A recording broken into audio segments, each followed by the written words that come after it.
ኦሪት ዘፍጥረት ምዕራፍ 38 በቲ ወርሓት እቲ ኸኣ ሆነ ይሁዳ ካብ ኣሕዋቱ ወሪዱ ናብ ሒራ ዝስሙ ኣዱላዊ ሰብኣይ ኣተወ። ይሁዳ ኣብኡ ጓል ሹዓ ዝስሙ ከነኣናዊ ሰብኣይ ረኣየ። ወሲዱ ኸኣ ኣተዋ። ንሳ ጠነሰት፣ ወዲ እውን ወለደት። ስሙ ድማ ዔር ኣውፅኣትሉ። ደጊማ ኸኣ ጠነሰት፣ ወዲ እውን ወለደት። ስሙ ድማ ኦናን ኣውፅኣትሉ። ከም ብሓድሽ ከኣ ደጊማ ወዲ ወለደት። ስሙ እውን ሼላ ኣውፅኣትሉ። ንእኡ ክትወልድ ከላ ይሁዳ ኣብ ከዚብ ነበረ።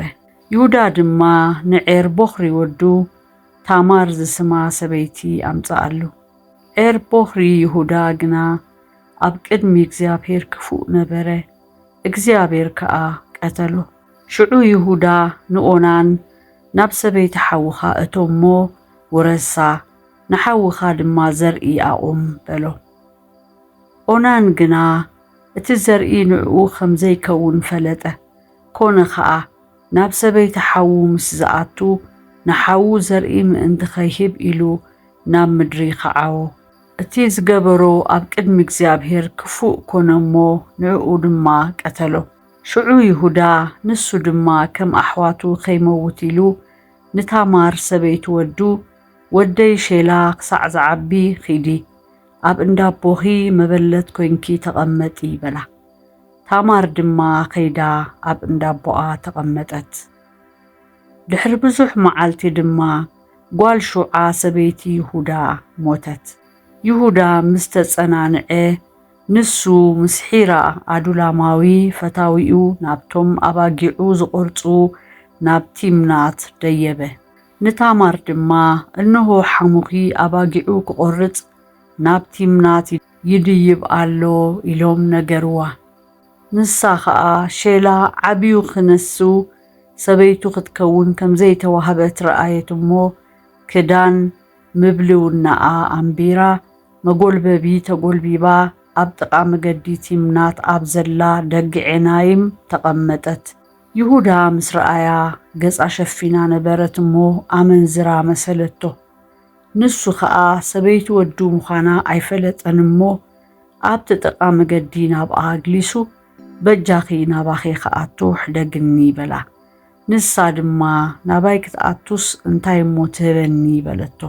ኣነ ካብ መጓሰይ ጥቦት ማሕስእ ሰደልኪ በላ። ንሳ ኸኣ ክሳዕ እትሰደለይከ ታሕዚዶ ትህበኒ ኢላ በለቶ።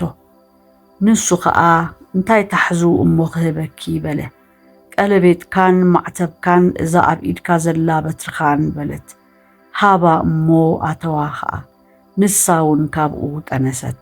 ተንሲኣ ኸኣ ከደት። መጎልበቢኣ እምቢራ ድማ ክዳን ምብልውናኣ ተኸድነት። ይሁዳ እቲ ታሕዚ ካብ ኢድ እታ ሰበይቲ ክወስድ ብኢድ እቲ ኣዱላማዊ ፈታዊኡ ጠቦት ማሕስእ ሰደደላ። ንሳ ግና ኣይረኸባን።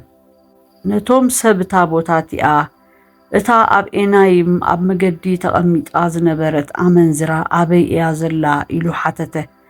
ኣብዚ ኣመንዝራ ኣይነበረትን በሉ። ናብ ይሁዳ ተመሊሱ ድማ ኣይረኸብክዋን፣ እቶም ሰብ እታ ቦታ እቲኣ ኸኣ ኣብዝስ ኣመንዝራ ኣይነበረትን ኢሎም በሎ። ይሁዳ ድማ እንሆ እዚ ጠቦት እዚ ሰዲደ፣ ንስኻ ኸኣ ኣይረኸብካያን እሞ መላገጺ ኸይንኸውንሲ ትውሰዶ በለ። ኮነ ድማ ድሕሪ 3 ወርሒ ኣቢሉ ንይሁዳ ታማር ሰበይቲ ወድኻ ዘምያ፣ እንሆ ኸኣ ብዝሙት ጠኒሳ ኣላ ኢሎም ነገርዎ። ይሁዳ ድማ ኣውፅእዋ እሞ ትንደድ በለ። ምስ ኣውፅእዋ ድማ ናብ ሓሙኣ ኣነ ካብ በዓል እዚ እየ ጠኒሰ ዘለኹ ኢላ ሰደደት። እዚ ቀለበት እዚ ማዕትብ እዛ በትሪ እዚኣንሲ ናይ መን ከም ዝኾና እስኪ ኣለሊ በጃኻ ድማ በለት። ይሁዳ ኸኣ ኣለልይዎ። ንወደይ ሼላ ካብ ዘይሃብክዋስ ካባይ ንሳ ትቕንዕ በለ። ድሕርቲ ግና ኣይፈለጣን። ኮነ ኸኣ ብጊዜ ሕርሳ እንሆ ኣብ ማሕፀና ማንታ ነበረ።